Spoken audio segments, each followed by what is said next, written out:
undang-undang. Tetapi kalau kita berbicara soal pengujian formil, dia akibat hukumnya berbeda.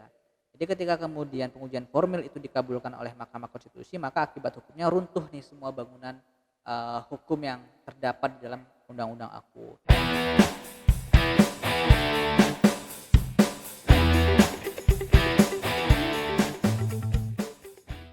Assalamualaikum warahmatullahi wabarakatuh. Selamat pagi buat teman-teman dimanapun Anda berada. Semoga dalam keadaan sehat walafiat.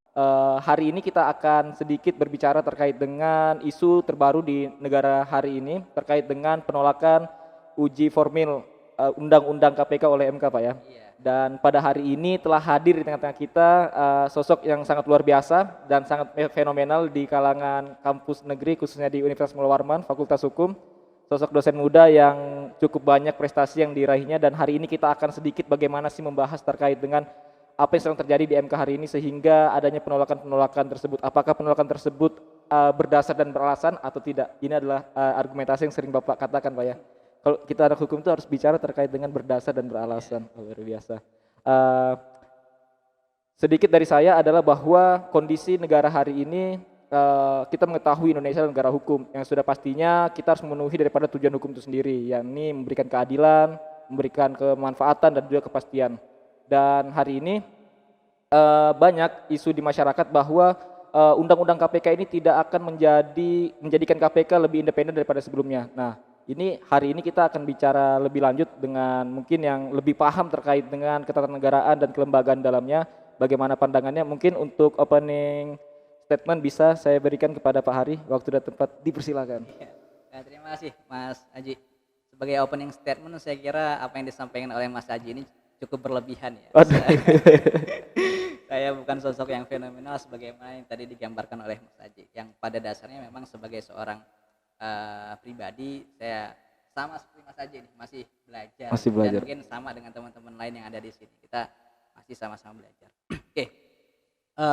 Berbicara mengenai pengujian formil ya Mas Haji, kita tahu bahwa 2 hari terakhir dinamika ketatanegaraan kita cukup dihebohkan dengan hadirnya satu putusan MK, baik itu pengujian formil dan material terhadap Undang-Undang 19 tahun 2019, Undang-Undang KPK. Suatu permohonan yang pada dasarnya diharapkan oleh banyak penggiat anti korupsi untuk dikabulkan oleh MK, baik itu formil maupun material, tetapi faktanya sebagaimana yang tidak kita harapkan sama-sama. Ya ibarat Haji ingin punya sosok wanita yang dimimpi-mimpikan, tapi ternyata wanita itu enggak menerima Haji, kan sakit rasanya. Nah kira-kira begitu. Berat. Nah, itu adalah salah satu fenomena yang beberapa hari ini menjadi suatu fenomena penting dalam aktivitas ketatanegaraan kita, khususnya pada aspek pengujian formil. Dan ingin saya katakan kepada teman-teman semua bahwa lagi dan lagi Mahkamah Konstitusi sebagai the guardian of constitution, the guardian of demokrasi dan lain sebagainya mementahkan permohonan pengujian formil di Mahkamah Konstitusi setelah sekian banyak. Saya katakan sekian banyak karena tidak 1-2 saja permohonan formil yang pernah masuk di MK dan itu ditolak oleh Mahkamah Konstitusi. Setidaknya saya mencatat lebih dari 10, bahkan dalam penelitian saya terakhir itu saya meneliti setidak-tidaknya sekitar 13 permohonan yang sempat masuk di MK kaitannya dengan pengujian formil dan itu tidak dikabulkan oleh Mahkamah Konstitusi. Tidak dikabulkan dalam konteks ada permohonan yang tidak dapat diterima dan memang ada permohonan yang ditolak oleh Mahkamah Konstitusi. Kenapa ini terjadi? Pertanyaan yang kemudian muncul kan kenapa ini terjadi? Nah, sebagai opening statement saya ingin katakan pada teman-teman semua bahwa ini terjadi karena memang ada satu titik taut yang tidak berkesinambungan, atau dengan kata lain ada ketidaksesuaian titik koordinat terhadap pengujian formil di negara kita yang muaranya adalah ketidakpastian. Apa itu? Nah, kalau kita berbicara soal pengujian formil secara normatif, kita tentu akan berbicara tentang keabsahan dari setiap tahapan proses pembuatan peraturan undang-undang. Baik mulai dari pengusulan, kemudian pembahasan, persetujuan, dan pengundangan. perencanaan dan sebagainya. Ada sekian tahapan dalam proses pembentukan peraturan perundang-undangan. Itulah yang akan kemudian kita uji sebenarnya. Apakah kemudian pembentukan undang-undang itu sudah sesuai dengan proses-proses yang ditentukan oleh ketentuan peraturan perundang-undangan. Wabil khusus adalah Undang-Undang Dasar. Betul. Karena memang secara konstitusional Undang-Undang Dasar telah mengamanatkan 5 kewenangan dan 1 kewajiban kepada MK. Salah satunya adalah menguji undang-undang terhadap Undang-Undang Dasar yang ditafsirkan baik itu secara formil maupun secara material.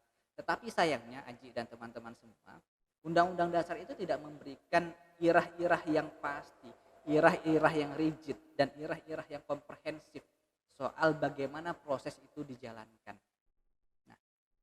Pasal 22A Undang-Undang Dasar hanya memberikan mandat pengaturan lebih lanjut soal proses pembentukan undang-undang itu lewat undang-undang, dan hari ini kita tahu bahwa undang-undang yang eksis mengatur soal tata cara pembentukan peraturan perundang-undangan adalah Undang-Undang Nomor 12 Tahun 2011. Nah, sayangnya fenomena persidangan di Mahkamah Konstitusi, sedikit pengamatan saya menunjukkan inkonsistensi penggunaan batu uji terhadap proses pengujian formil.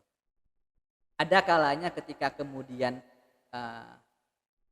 permohonan pemohon itu mengarah pada fakta-fakta yang konkret bahwa ada pelanggaran dalam proses pembentukan undang-undang, tetapi di saat yang sama justru MK secara kaku menggunakan Undang-Undang Dasar sebagai batu uji, hingga pada akhirnya permohonan itu mentah di MK.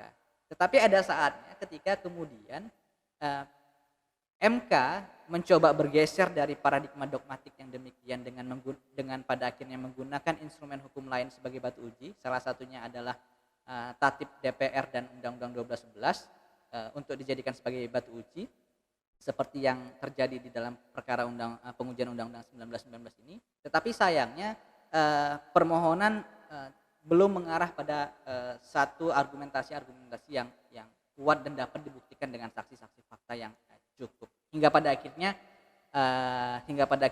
mentah lagi gagasan ataupun permohonan itu di Mahkamah Konstitusi. Jadi memang kalau teman-teman coba kaji permohonan demi permohonan atau bahkan putusan demi putusan pengujian formil, teman-teman akan menemukan titik-titik di mana kemudian pada akhirnya permohonan ataupun proses pengujian formil di negara kita itu tidak berkepastian hukum, yang muaranya tentu tidak berkeadilan, khususnya dalam konteks keadilan formil.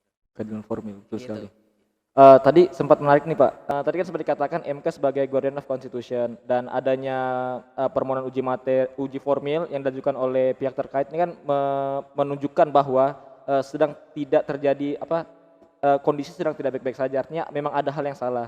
Nah, dalam hal uji formil Undang-Undang Nomor 19 Tahun 2019 tentang KPK ini dikatakan bahwa tidak ada keterlibatan yang baik terkait dengan penyusunan itu Pak. Sebenarnya kalau ingin saya tanyakan lebih lanjut adalah bagaimana sih pendefinisian atau bisa dikatakan pembuatan suatu undang-undang itu sudah dikatakan partisipatif atau tidak, atau sudah apakah kita harus mengajak seluruh masyarakat secara personality untuk melakukan perumusan terhadap undang-undang, ataukah bagaimana, ataukah hanya perwakilan lembaga-lembaga sudah cukup?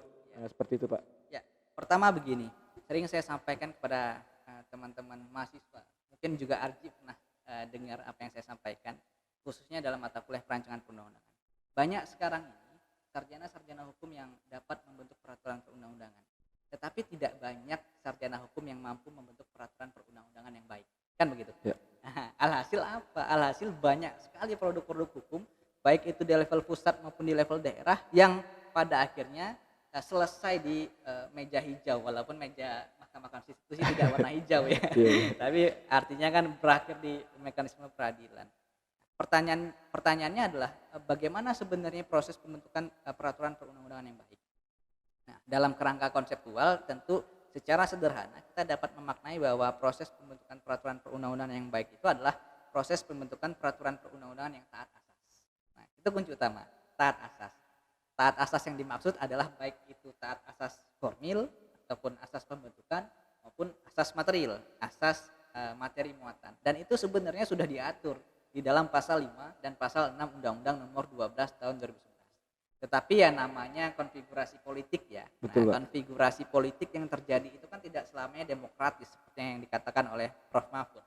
Prof. Mahfud mengatakan bahwa konfigurasi politik yang demokratis itu akan menghasilkan hukum-hukum yang responsif. Tetapi sebaliknya, apabila konfigurasi politik itu tidak berjalan secara demokratis, maka akan menghasilkan produk-produk hukum yang otoriter, ortodoks, yang muaranya adalah kerugian bagi masyarakat banyak. Nah, kaitannya dengan asas pembentukan dan asas materi, seperti yang saya katakan tadi kepada Aji, bahwa memang asas-asas ini wajib dipatuhi. Apalagi kalau kita bicara soal asas formil ya, sebagaimana diatur dalam pasal 5. Nah, sifat daripada keberlakuan asas formil itu, asas pembentukan adalah kumulatif. Artinya harus dipenuhi semua, tidak boleh tidak. Salah satu yang harus dipenuhi adalah partisipasi. Nah, asas partisipasi. Maka kemudian Aji tadi bertanya, bagaimana seharusnya partisipasi masyarakat dalam proses pembentukan undang-undang. Kalau kita lihat di bab 11 pasal 96 Undang-Undang 12 tahun 2011, di sana sudah diatur tentang bagaimana bentuk partisipasi masyarakat dalam proses pembentukan peraturan perundang-undangan. Nah, baik itu dilakukan mulai dari hulu sampai dengan hilir, mulai dari perencanaan sampai dengan pembahasan. Ada keterlibatan di sana, Aji dan teman-teman semua. Keterlibatan itu baik dilakukan pada aktivitas-aktivitas konkret maupun aktivitas-aktivitas yang sifatnya tidak konkret, hanya sekedar menyampaikan pendapat dan sebagainya, atau bahkan terlibat dalam rapat dengar pendapat umum, itu dilakukan. Artinya apa? Artinya saya ingin mengatakan kepada Aji dan teman-teman semua bahwa partisipasi masyarakat itu tidak cukup hanya dengan keterwakilan mereka di DPR, keterwakilan mereka di DPRD kalau konteksnya adalah produk hukum daerah. Jadi tidak bisa kita mengatakan, loh, undang-undang ini kan sudah dibentuk oleh DPR. DPR kan adalah representasi masyarakat. Lantas tidak perlu lagi dong kemudian masyarakat itu terlibat dalam proses pembentukan undang-undang. Tidak demikian logika berpikirnya. Politik hukum pembentukan peraturan perundang-undangan kita telah mengamanatkan bahwa satu arah pembentukan perundang-undangan yang baik adalah pembentukan perundang-undangan yang partisipatif dan akuntabel. Dan itu butuh keterlibatan civil society sebagai pemegang hak kedaulatan. Apalagi pasal 1 ayat 2 telah secara tegas mengatakan bahwa kedaulatan itu dilaksanakan menurut Undang-Undang Dasar. Jadi ketika memang Undang-Undang Dasar memberikan porsi lain kepada warga negara untuk melaksanakan kedaulatannya, tidak hanya lewat perwakilan, maka warga negara harus terlibat. Nah, sehingga sekaligus saya mengkritik salah satu putusan MK yang mengatakan bahwa keterlibatan masyarakat itu cukup dengan sudah cukup dengan kehadiran DPR dalam pembentukan undang-undang. Nah, itu ada di salah satu putusan Mahkamah Konstitusi. Nanti teman-teman bisa lihat di tulisan saya soal itu. Nah, sehingganya sekali lagi saya tegaskan dan tekankan kepada Aji dan teman-teman semua bahwa ya masyarakat itu harus terlibat. Nah, keterlibatan itu bukan saja sebagai hak masyarakat, tetapi menjadi kewajiban bagi pembentuk undang-undang untuk melibatkan. Nah, itu yang tidak kemudian terimplementasi dengan baik. Tidak jarang lantas kemudian pembentuk undang-undang hanya menganggap itu sebagai suatu hak, tapi tidak menganggap bahwa itu adalah kewajiban bagi pembentuk undang-undang untuk melibatkan civil society. Nah, itu permasalahan juga. Oke, baik Pak. Cukup menarik. Saya termenung ini bukan karena saya bingung mau bahas, tapi saya luar biasa sekali pembahasan dari Bapak Hari. Jadi seperti ini Pak, dari penyampaian Bapak tadi juga sempat banyak hal sih tadi yang saya tangkap. Salah satunya adalah terkait dengan kritik Bapak terkait dengan putusan MK, salah satu putusan MK yang mengatakan bahwa partisipasi dari masyarakat itu sudah cukup dengan keterlibatan DPR karena DPR dianggap sebagai representasi daripada masyarakat. Dan sebenarnya kalau kita melihat secara konsep ideal pun dalam Pancasila sila keempat itu kan Pak dapat dimaknai bahwa pemerintahan ini dijalankan secara hikmat dengan konsep perwakilan. Bagaimana Pak? Apakah maksud Bapak ini Bapak juga tidak setuju dengan Pancasila? Tapi tidak sedemikian seperti itu Pak ya. Saya pasti tahu juga ada argumentasinya Bapak. Cuman tadi yang sempat dikatakan terkait dengan pengujian undang-undang itu terkadang MK ini bisa dikatakan tidak konsisten. Terkadang dia menggunakan undang-undang dasar sebagai batu ujinya, tapi di lain tertentu dia menggunakan undang-undang secara horizontal Pak ya untuk melakukan batu uji. Dan sebenarnya kalau kita merujuk di pasal 22A itu mengatakan bahwa lebih lanjut itu diatur oleh undang-undang. Jadi sebenarnya ini Pak diatur dengan undang. Jadi sebenarnya batu uji ini Pak bisa dengan undang-undang atau hanya dengan undang-undang dasar atau bagaimana? Pertama gini, soal Pancasila ya. Iya. Membaca Pancasila ataupun membaca sila-sila di dalam Pancasila itu kan seperti halnya membaca undang-undangnya. Dia tidak boleh membaca satu sila saja. Aduh, kena lagi atau saya. membaca satu sila berdiri sendiri. Kita harus membacanya Secara utuh Pak ya. Linda, Iya, ya kan? iya. Utuh. Nah, ketika kemudian konsep perwakilan itu tidak bermuara pada keadilan bagi masyarakat, apa yang kemudian harus kita lakukan? Wih, siap, Ya siap, kan? siap. Keadilan sosial istilah Indonesia. Jadi ketika kemudian konsep perwakilan sebagaimana amanat sila keempat itu tidak bermuara pada keadilan sosial, maka Undang-Undang Dasar memberikan ruang lain kepada warga negara untuk menggugat itu. Dalam konteks yang lain, contoh ya, kita sedikit melebar ke pemilihan secara demokratis. Nah, apakah pemilihan secara demokratis itu melulu diartikan ataupun melulu dapat diartikan bahwa pemilihan itu harus dilakukan secara langsung? Tidak juga. Sepanjang pemilihan itu tidak dilakukan secara langsung, tapi muaranya demokratis, itu juga dapat kemudian dilakukan.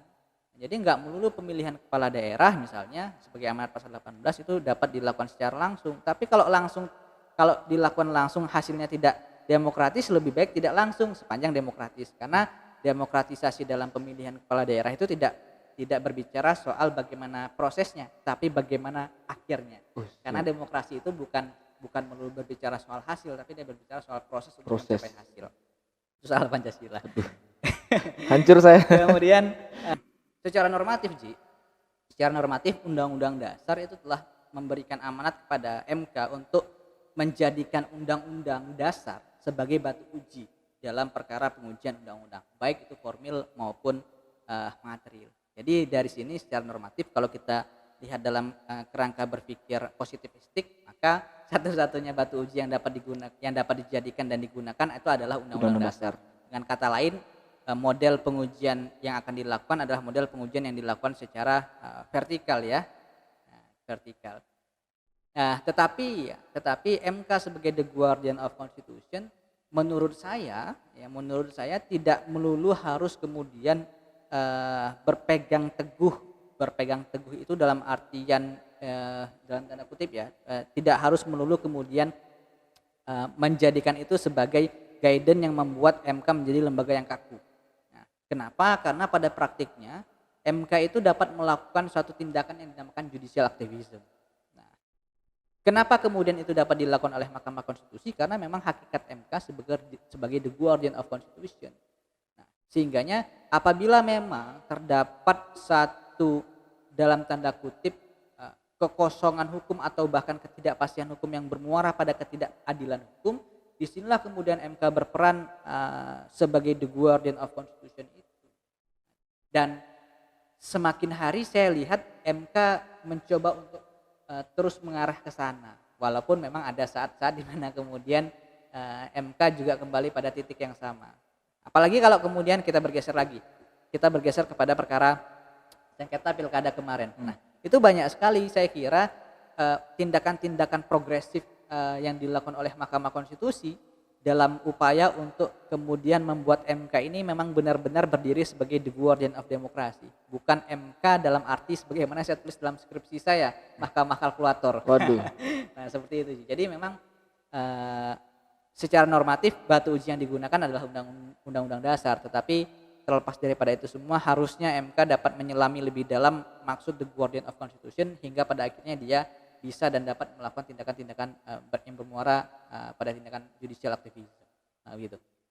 Jadi dalam konsep ideal sebenarnya yang dijadikan batu uji itu secara hukum positif hanya Undang-Undang Dasar Pak ya, tidak dengan undang-undang. Bukan ya. secara ideal ya saya katakan, secara normatif. Secara normatif ya. Dasar. Tapi saya katakan itu tidak ideal. Tidak ideal. Kenapa saya katakan itu tidak ideal? Karena memang Undang-Undang Dasar seperti saya katakan tadi, dia tidak memberikan ruang yang rigid dan komprehensif yang mengatur soal bagaimana mekanisme pembentukan peraturan perundang-undangan. Khususnya undang-undang. Pasal 22A lantas kemudian mengamanatkan ketentuan lebih lanjut tentang pembentukan undang-undang diatur dalam atau dengan saya lupa dalam undang-undang. Artinya harusnya kalau kita bicara formil berarti di situ Pak ya. Iya, harusnya kalau kita bicara formil kan kita menguji prosesnya nih. Betul. Perencanaannya bagaimana, pembahasannya bagaimana, persetujuannya bagaimana, kemudian pengundangannya bagaimana, itu kan perlu diuji semua prosesnya. Sementara undang-undang tidak memberi ruang yang rigid dan komprehensif untuk menilai itu. Nah, ruang yang begitu rigid untuk menilai apakah proses itu konstitusional atau inkonstitusional justru ada di undang-undang. Betul. Nah, ketika kemudian pasal 22A itu mengamanatkan pada undang-undang, harusnya undang-undang juga dijadikan dong sebagai batu uji. Nah, dulu itu tidak dilakukan oleh MK. Nah, tetapi makin hari saya lihat memang MK mencoba untuk mengarah ke sana, khususnya di undang-undang KPK ini ya. Jadi kalau teman-teman kemarin lihat dan amati persidangan kemudian baca putusannya, kebetulan kan putusan MK itu sepersekian menit setelah sidang selesai langsung dapat diakses. Nah, itu luar biasanya MK, saya katakan ini apresiasi saya kepada MK dan Prof Guntur sebagai Luar sekjen. biasa MK. Nah, kebetulan ketua saya di APHTN ya kan. Iya.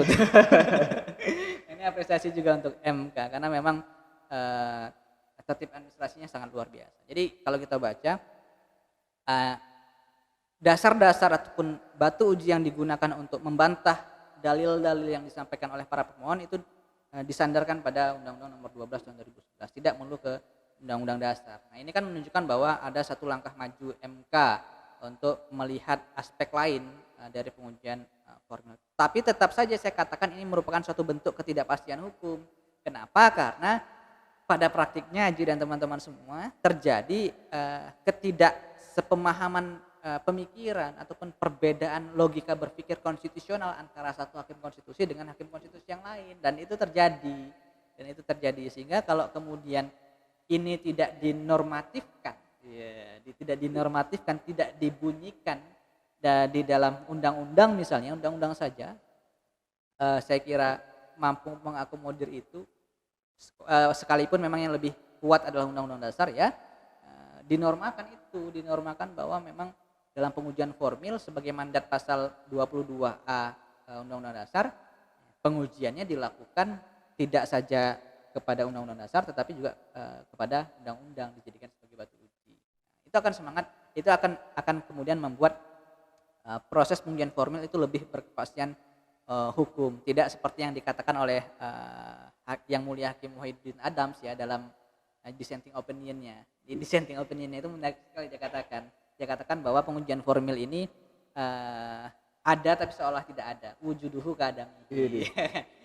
Dia ada di atas kertas tetapi seakan-akan tidak ada karena tidak pernah dikabulkan oleh MK. Kalaupun ya, MK pernah menganggap bahwa ada satu undang-undang yang cacat secara formil di tahun 2009, saya ingat sekali, lewat putusan 27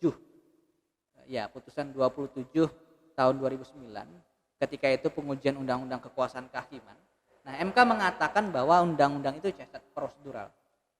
Tetapi oleh karena materi muatannya itu dianggap lebih baik daripada undang-undang sebelumnya dan berangkat pada asas kemanfaatan, maka MK tetap tidak mengatakan bahwa undang-undang AKUO itu inkonstitusional. Dan menurut saya ini menjadi presiden buruk nih ke depan. Bisa saja nanti pada akhirnya ada undang-undang yang lahir dengan prosedur yang inkonstitusional, kemudian hasilnya lebih baik daripada undang-undang sebelumnya, tapi tetap berlaku. Meskipun pada aspek efisiensi saya kira efisien, tetapi pada aspek upaya untuk mewujudkan tujuan daripada pengujian formil yaitu keadilan prosedural kan pada akhirnya tidak tercapai. Akan sangat lebih baik dulu kalau kemudian kita flashback, kebetulan ketuanya kalau saya tidak salah itu Prof Mahfud, guru saya juga ya. Jahat banget ya saya mengkritik guru-guru saya. Nah, tapi kan kritik ini sebagai bentuk cinta dan kita belajar. Ya. Dan tidak selamanya kritik kita itu benar, karena seperti saya katakan kepada Aji tadi, bisa saja satu kritik itu berdasar dan beralasan, bisa saja juga kritik itu hanya ada yang berdasar dan hanya ada yang beralasan. Nah, kalau saya beralasan, belum berdasar. Kalau saya beralasan, atau walaupun mungkin putusannya itu berdasar. Nah, kenapa saya sayangkan? Akan sangat lebih baik ketika misalnya ya kan, ya sudah katakan saja dulu undang-undang AKUO inkonstitusional, perintahkan mereka untuk membentuk kembali walaupun hasilnya sama, tetapi melalui mekanisme prosedural yang taat asas. Nah, dengan begitu kan nanti pada akhirnya para pencari keadilan formil dalam konteks pembentukan undang-undang tidak merasa diberikan harapan palsu oleh Mahkamah Konstitusi, kan begitu. Normanya ada, tetapi nggak pernah dikabulkan oleh Mahkamah Konstitusi. Nah begitu. Ini menarik Pak, kita tadi bicara terkait dengan prosedural. Sebenarnya sepenting apa sih Pak? Tadi kan sempat dibenturkan bahwa dalam aspek bermanfaatan dia itu bermanfaat, tapi secara prosedural dia cacat prosedural. Tapi tetap dikatakan sebagai tidak inkonstitusional, artinya tetap baik-baik saja undang-undang pada saat itu. Sebenarnya dalam pandangan Bapak sendiri, dalam prinsip ilmu Bapak, sepenting apakah Pak prosedural itu? Oke, ya. Seumpama kalau tidak ada yang terpenuhi, bagaimana gitu ya kan? Jadi begini, ada ungkapan mengatakan bahwa prosedur itu adalah jantungnya hukum. Pernah dengar. Dan kalau saya tidak salah itu sempat juga disampaikan oleh Prof. Susi dalam bahasa yang berbeda ketika dia menjadi saksi ahli dalam perkara perkara yang sedang kita bicarakan, Undang-Undang 19/2019. Dia katakan bahwa prosedur itu jantungnya hukum. Jadi ketika kemudian hukum itu tidak disusun dengan prosedur yang taat hukum, maka seyogyanya kita tidak dapat menerima dengan baik isi daripada hukum. Ini sebagai pengembangan dari saya. Prof. Susi tidak mengatakan penggalan setelah itu. Prof. Susi yang mengatakan bahwa prosedur itu adalah jantungnya hukum. Pengembangan dari itu adalah pendapat saya. Yang pada intinya sangat tidak elok rasanya ketika kemudian kita menerima satu produk dari hasil-hasil yang tidak baik dalam tanda kutip. Dalam perspektif yang lain, elok nggak rasanya ketika kita menerima uang, walaupun uang itu bermanfaat untuk kita, tetapi uang itu dihasilkan dari tindakan-tindakan yang tidak halal. Kan begitu. Berat ini teman-teman. Nah, begitu juga proses pembentukan hingga pada akhirnya hukum itu bermanfaat di masyarakat. Walaupun memang ada juga ya saat dimana konfigurasi politik yang tidak demokratis itu justru menghasilkan hukum-hukum yang responsif, itu terjadi juga, apalagi pasca reformasi ya. Pasca reformasi masa transisi itu kan konfigurasinya bisa dikatakan masih belum demokratis ya. Nah, tetapi undang-undang dasar yang dihasilkan justru bisa dikatakan cukup responsif. Nah, itu terjadi. Tetapi menurut saya juga antara prosedur dan materi ya itu sama pentingnya. Dan dia menurut saya bersifat hierarkis ya. Ketika kemudian keadilan prosedur itu sudah terpenuhi, maka insya Allah keadilan material ataupun keadilan substansial itu juga akan mengikuti.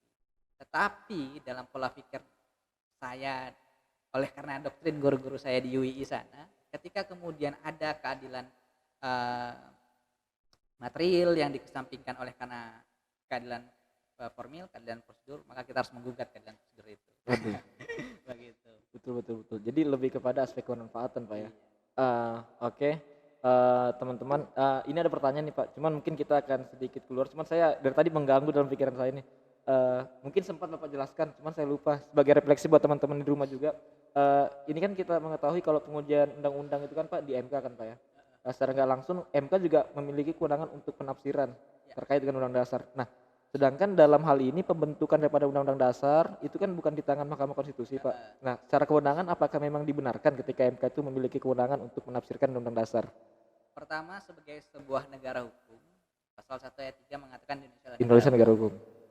Dan ketika hukum telah menentukan bahwa yang berwenang itu adalah MK, secara yuridis formil MK berwenang. Itu pertama. Tetapi yang kedua, ada anggapan bahwa bagaimana mungkin MK dapat menafsirkan konstitusi kalau dia bukan lembaga pembentuknya. Ya kan? Maka ada gagasan ketika itu, udah arahkan saja pengujian formil itu di MPR.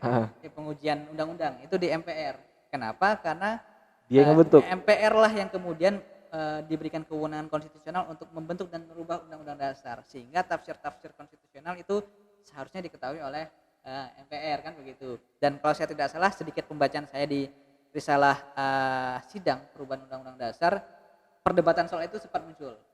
Nah, ada gagasan untuk mengarahkan kewenangan pengujian undang-undang itu di tangan MPR. Tetapi muncul pertanyaan, bukan mendiskreditkan teman-teman di MPR ya, apakah kemudian ketika kewenangan itu diberikan kepada MPR, hasilnya akan lebih baik daripada hasil yang kemudian dikeluarkan oleh MK, kan begitu.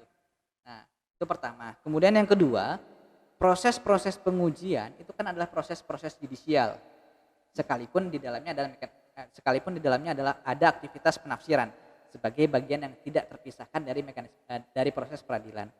Akan sangat tidak masuk akal rasanya ketika kemudian proses yudisial itu dilakukan oleh lembaga-lembaga politik.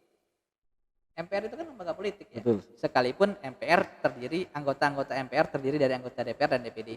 Tetapi dalam konteks esensi kelembagaan ini adalah lembaga politik yang tidak seharusnya diberikan kewenangan-kewenangan yudisial yang bebas yang idealnya bebas dari bebas dari kepentingan, harus independen, imparsial, dan seyogyanya itu diadili oleh Mahkamah Konstitusi. Kenapa MK tidak MA? Kenapa tidak Pengadilan Negeri dan sebagainya? Ya kan? Karena MK berposisikan sebagai court of law, ya, pengadilan hukum. Dia adalah pintu terakhir untuk menjaga tegaknya konstitusi negara kita. Gitu. Luar biasa. Jadi sebenarnya kalau secara undang-undang, secara kepastian hukum memang itu kewenangan diberikan oleh Undang-Undang Dasar, Pak ya. Ketika Undang-Undang Dasar telah memerintahkan itu kepada MK, suka tidak suka, mau tidak mau, ya kita harus taat itu. Sami'na wa ta'na gitu, Pak. Luar biasa. Tapi nih Pak, ini kalau dari saya itu kembali ke argumen Bapak tadi. Apalah arti kemanfaatan kalau secara prosedural, meskipun ini kan secara prosedural memang diakui secara konstitusional. Tapi menurut Bapak memang sudah tepat nih Pak ya kalau di MK ya pengujian undang-undang. Dengan alasan ketika nanti di MPR itu kan merupakan lembaga yang isinya adalah orang-orang politik Pak ya. Dalam satu tulisan saya, ya ini sebagai sebuah gagasan pengayaan keilmuan ya. Dan mungkin dapat kritik juga dari senior-senior guru-guru kalaupun dianggap itu tidak benar. Tapi ini sebagai pengayaan.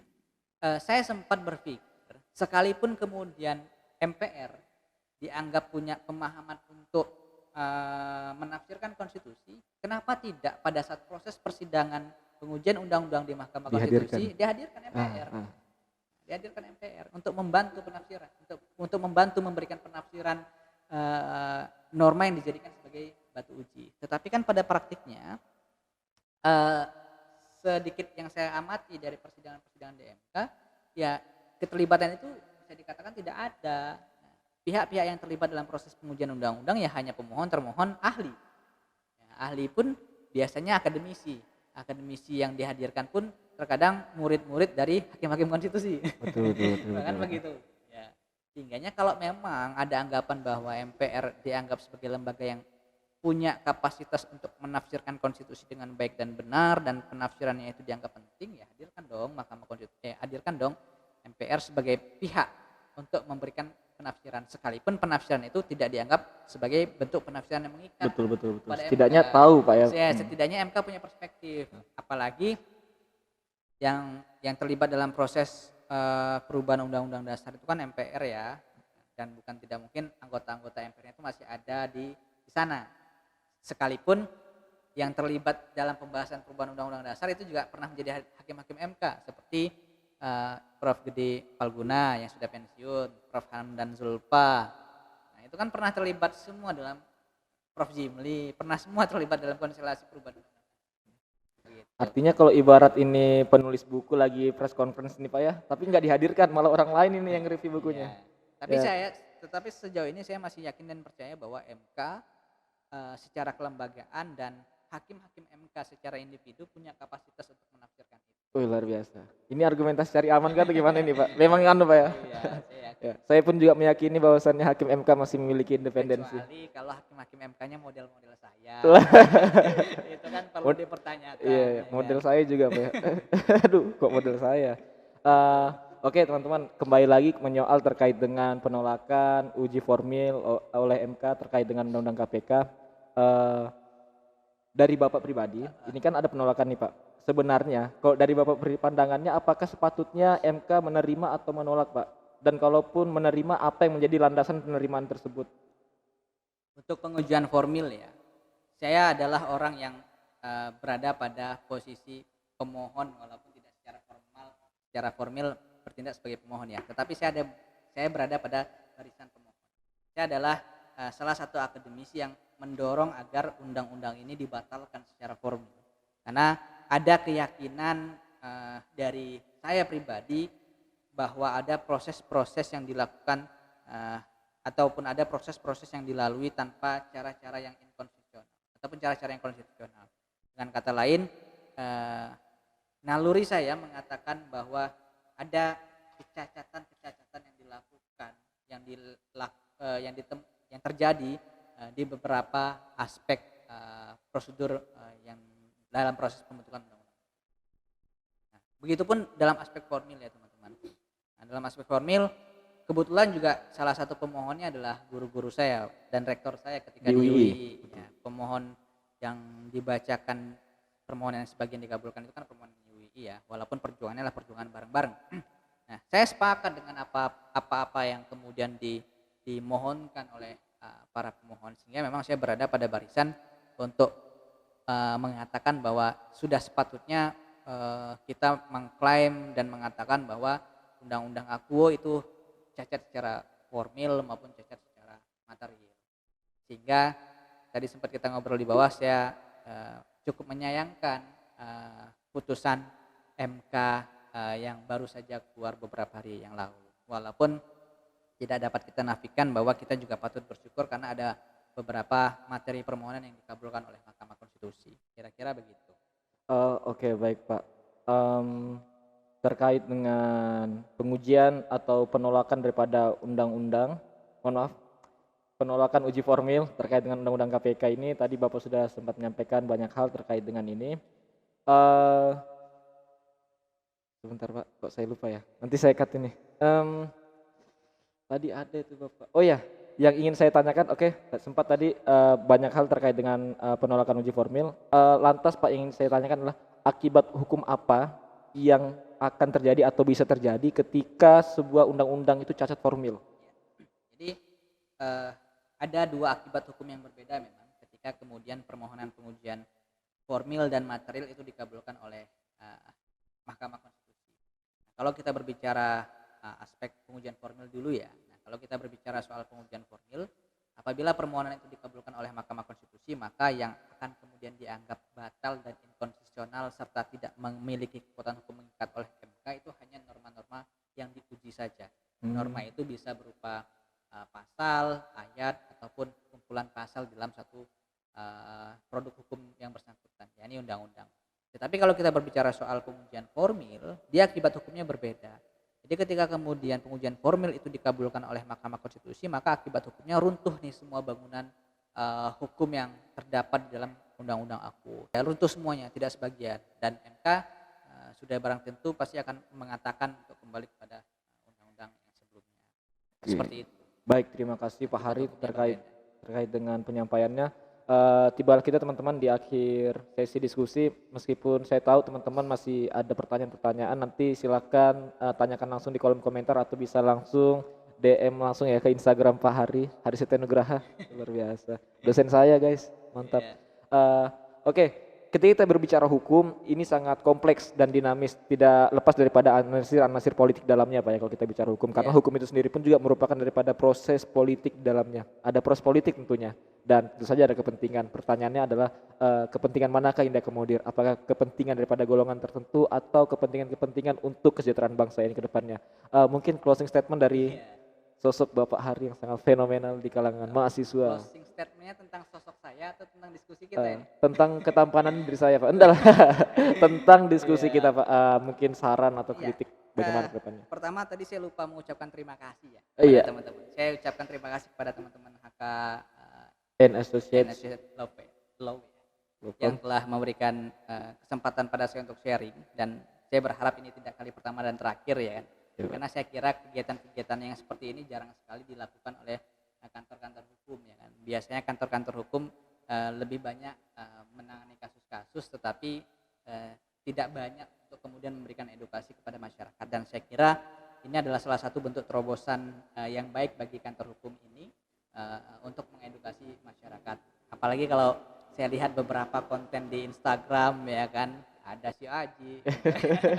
Mesti belajar itu Pak. Teman-teman yang lain memberikan edukasi kepada masyarakat, dan permasalahan itu ada di akar rumput dan itu mengena masyarakat.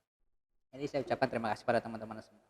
Kemudian yang kedua, sebagai warga negara yang baik tentu kita tidak boleh terus diam ya ketika kemudian ada kemunafikan dalam proses proses hukum yang terjadi di negara kita, baik itu yang dilakukan oleh negara secara umum ataupun aktor-aktor yang terlibat di sana, sehingga kita harus terus menyuarakan perlawanan.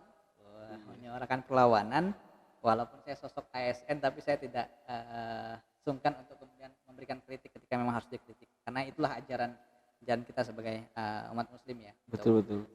Menolak kemunafikan, kemungkaran, dan menegakkan amar ma'ruf.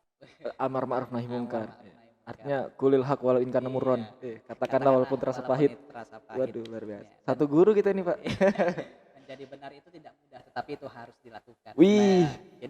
Jadi jangan sampai kemudian kita terus diam atas satu tindakan-tindakan yang kita rasa itu tidak sejalan dengan apa yang seharusnya terjadi. Kenapa? Karena memang Indonesia sebagai negara hukum itu juga telah memberikan hak konstitusional yang cukup kepada warga negara untuk terus berpartisipasi dalam aktivitas pembentukan peraturan dalam aktivitas hukum apapun itu. Salah satunya adalah pembentukan peraturan perundang-undangan. Dan tentu kita patut mengapresiasi yang sebesar-besarnya bagi teman-teman yang kemarin turun ke jalan, teman-teman yang berjuang lewat langkah-langkah konstitusional lain seperti mengajukan permohonan ke MK. Kita patut apresiasi itu. Ketika kemudian tidak sedikit juga saudara kita yang lain hanya diam dan meratapi nasib ke depan. Sekali lagi ingin saya berpesan kepada saya dan teman-teman semua bahwa teruslah menjadi warga negara yang baik dengan cara mengawal negara agar menjadi lebih baik. Sekian dari saya, dan terima kasih. Assalamualaikum warahmatullahi wabarakatuh. Waalaikumsalam warahmatullahi wabarakatuh. Luar biasa penyampaian daripada Bapak Arsy Nugraha. Saya pengen ngampus lagi sama beliau rasanya. Sampailah kita di penghujung acara. Terima kasih buat teman-teman yang telah menyaksikan diskusi kita pada hari ini dari awal hingga akhir. Semoga bisa menjadikan hal-hal yang bermanfaat bagi kita ke depannya. Pada intinya penuhilah garis-garis perjuangan itu dengan setiap pergerakan yang bisa kalian lakukan. Katakanlah walaupun terasa pahit, genggam terus kebenaran walaupun terasa sulit, tapi harus dilakukan Pak ya. Luar biasa. Mantap sekali kan. Gak bisa bahasa Inggris. Terakhir buat teman-teman, sekian dari kami. Jangan lupa like, comment, and subscribe. Buat pertanyaan lebih lanjut silakan taruh di kolom komentar atau bisa langsung hubungi dari yang bersangkutan. Bicara negara gak ada habisnya boy, sama bicara cinta, asik.